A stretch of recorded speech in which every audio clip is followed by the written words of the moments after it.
All right, check this out. We have a 20A 250 volts.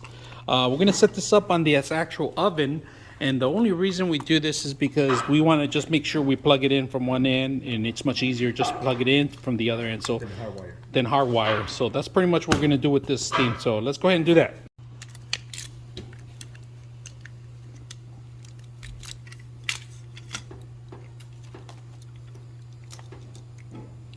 The green one The goes green one goes to the green. to the ground. To the ground.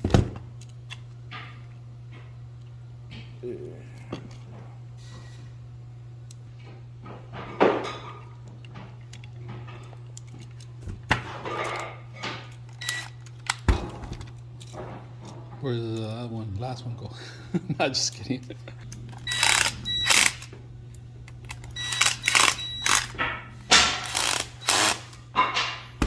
All right, so we got this already oven that we're gonna test out right now.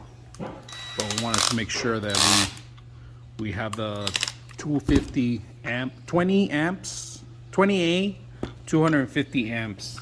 There you guys go. 250 volts, 20A, 250 volts already. So we tied it up this part. Oh, you forgot to tie this part. Oh, your Allen wrench, huh? There's the screwdriver to tie it up with us.